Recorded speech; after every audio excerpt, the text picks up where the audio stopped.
É sobre Lyotard, né?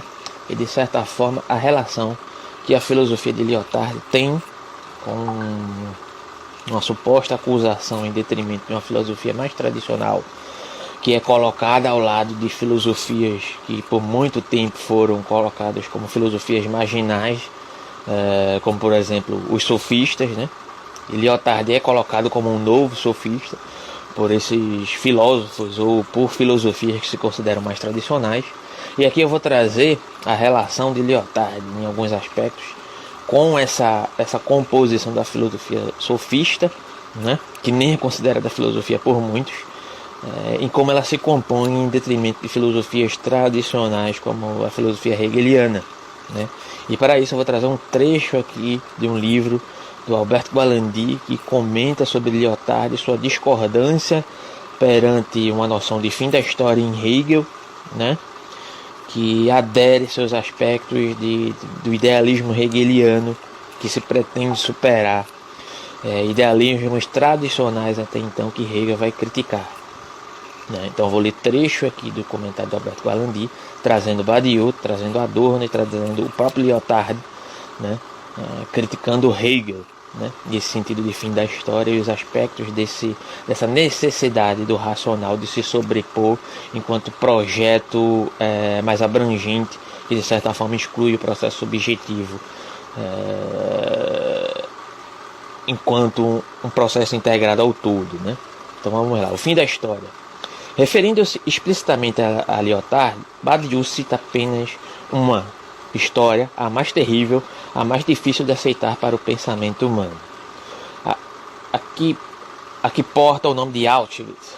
Por que Auschwitz? Porque Auschwitz é esse acontecimento de nossa época que, por sua realidade intolerável, mostra de modo indiscutível a falsidade dessa filosofia que pretendia ter por objetivo dar um sentido unitário e definitivo aos destinos do Ocidente, a filosofia de Hegel. E o próprio Lyotard quem nos explica do seguinte modo: tudo que é real é racional, tudo que é racional é real. Auschwitz refuta a doutrina especulativa, segundo Lyotard. Quando nada, esse crime que é real não é racional. A realidade de Auschwitz, argumenta Lyotard, não pode ser compreendida como uma fase negativa desse processo dialético, graças ao qual a razão humana se realizaria na história. Tentar integrar esse acontecimento terrível a uma ideia qualquer de progresso e de devir racional significaria conferir-lhe um sentido e uma função, afirmando, portanto, que tal acontecimento foi terrível, que tal acontecimento foi necessário. Ver nesse fato uma astúcia da história, graças à qual a humanidade teria ingressado em uma idade mais madura, significaria realizar o mais terrível dos crimes especulativos, pois, em nome da humanidade e de seu devir, em nome do bem da totalidade, isso legitimaria a exterminação física e moral de milhares de singularidades. E aqui é o ponto, né? Lyotard é acusado de ser um sofista, porque os sofistas, de certo modo, foram descartados da história tradicional da filosofia. Só lembrando que esse aqui é um vídeo da série que eu vou fazer sobre como eu pretendo problematizar essa questão da exclusão dos sofistas da história da filosofia e como de certa forma eles são fundamentais. Então esse é o primeiro vídeo, mas aqui esse tema se torna muito abrangente a partir de Hegel, né? Mas o próprio Hegel em outros momentos resgata a história dos sofistas como uma história necessária para a própria história da filosofia, mas a questão aqui é outra, né? É a questão da supressão, né, da subjetividade em detrimento de um projeto da racionalidade que se afirma sobre essas subjetividades necessariamente de acordo com o devido à história hegeliano, né, de acordo com a influência e apropriação que Hegel faz de Heráclito, né, apropriando-se do devir heraclitiano para sua noção vulgarmente chamada de dialética, né, que dialética seria a noção que estaria ligada a determinadas perspectivas que assumiriam uma noção de uma superação do dualismo tradicional até Hegel, porque Hegel quer superar esse dualismo tradicional, essa divisão dicotômica da realidade através desse processo, entre aspas, dialético, né, que vai trazer determinadas perspectivas acerca da ideia, natureza e o espírito, né, que se dão por um aspecto de uma conjuminação suprassumida em detrimento da realidade que se encontra perante ela mesma, né, que se transforma conserva o seu determinado primeiro estágio, mas transforma-se em outro algo, conservando algo daquele primeiro estágio, e se eleva em um terceiro sentido, né? É o chamado vulgarmente para o entendimento, né? A tese, a antítese e a síntese, né? Que esse devir, através dessa apropriação, em certo sentido, do dever heraclitiano, se faria do processo em detrimento da realidade, ou seja, a questão da ideia, da natureza e do espírito, do zeitgeist de uma determinada época, né? Eles estariam conjuminados dentro desse processo, né? A ideia enquanto representação desse suposto real, a natureza enquanto aquilo que se apresenta a partir da natureza ela mesma, e o espírito, que seria o zeitgeist de uma determinada época, né? Fariam parte desse processo de suprassunção de uma suposta realidade em um único determinado plano de realidade. Muitos, inclusive, como o Domênico Lossurdo, apesar de eu discordar, colocam Hegel não como idealista, né?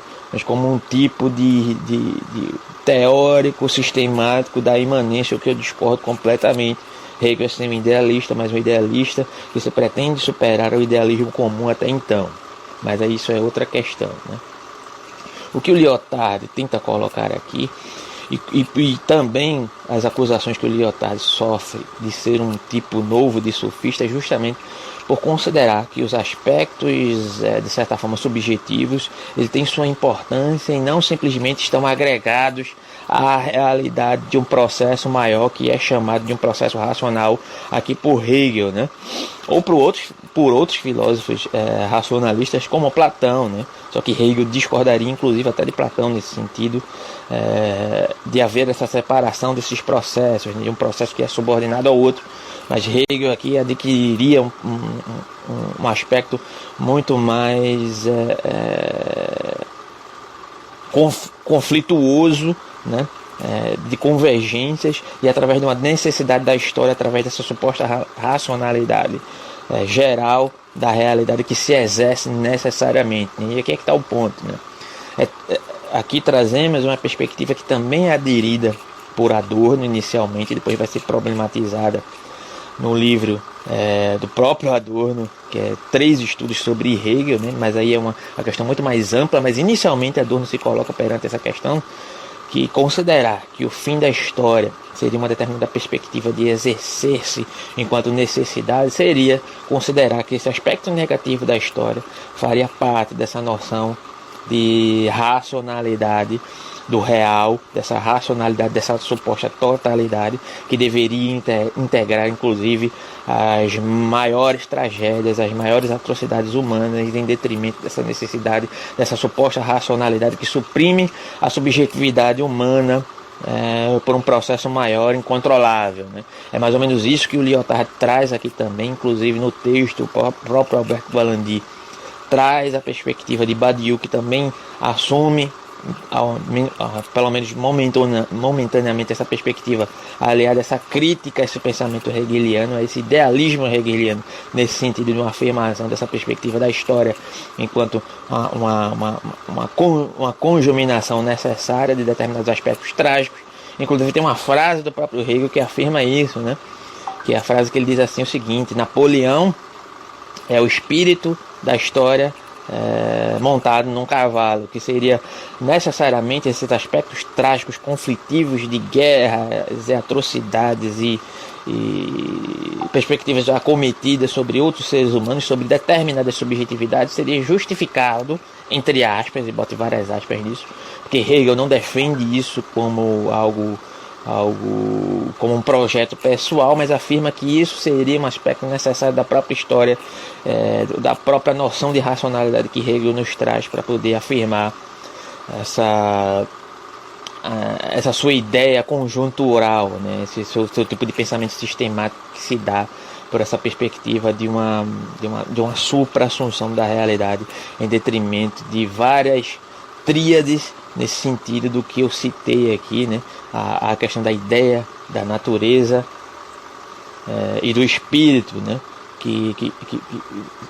se confrontam entre si, que nega, que afirma algo que já tinha sido negado, que mantém algo daquela determinada negação e que se eleva. E esse processo é um processo contínuo, que vai levar a uma constituição necessária dessa determinada realidade. E aí, prosseguindo o texto aqui só para poder concluir, para Lyotard, assim como para Adorno, Auschwitz seria esse absoluto negativo, um fato irracional último que nada pode ser resolvido ou explicado. E aí é que está o problema em relação a Hegel. Para Hegel, isso seria uma parte congruente dessa determinada racionalidade geral, dessa realidade geral, na verdade, né? Então, Auschwitz, o nome do fim da história, na sua incomensurável negatividade, é uma singularidade de nosso tempo, pois a sua realidade não se deixa resolver, integrar ao tempo universal da ideia, da razão, do ser, de que as grandes filosofias sempre se sentiram porta-vozes. Para Lyotard, Auschwitz é esse fato histórico que fora o reflexo a se interrogar profundamente acerca dos seus deveres intrínsecos, pois depois de Auschwitz não é mais possível pensar a política, a arte, a ciência, a filosofia como antes se fazia. Auschwitz é esse acontecimento total que abre uma ferida que nada cicatrizará mais, ferida de onde se entrevê esse outro que o Ocidente sempre recalcou, esse outro do ser, que é o outro, nesse caso judeu. Auschwitz transforma em sonhos os projetos de reconciliação e redenção da modernidade cristã, inaugura a época da pós-modernidade judaica, a época da espera frustrada do êxodo metafísico, da lei inapresentável. Então, nesse sentido, como poderíamos, de certa forma, trazer esses determinados aspectos dos sofistas em detrimento dessa ideia, dessa racionalidade geral? Os sofistas, em livro que eu vou colocar aqui na descrição, né, eles são colocados muito mais como indivíduos que se dedicam a aspectos profissionalizantes da realidade e que se colocam sobre perspectivas subjetivas dessa realidade, né?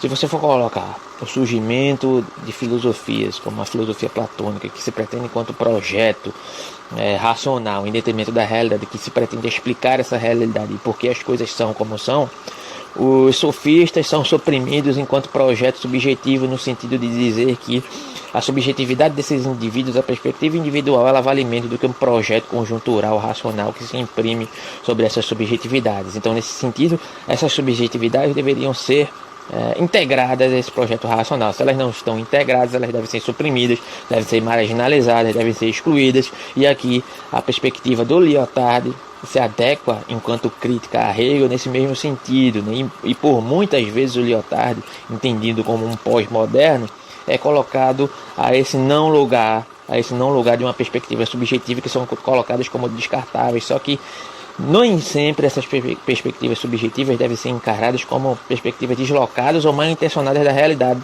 como foi feito com os sofistas, né? Muito mais, aqui a crítica do texto se coloca que esses projetos racionais que se pretendem explicar a realidade como uma totalidade, eles se colocam muito mais como nocivos à própria humanidade do que uma perspectiva da sofística ou do sofismo, que foi entendido por muitas vezes como algo de um negacionismo da realidade, apesar disso fazer um certo sentido em determinados aspectos, né?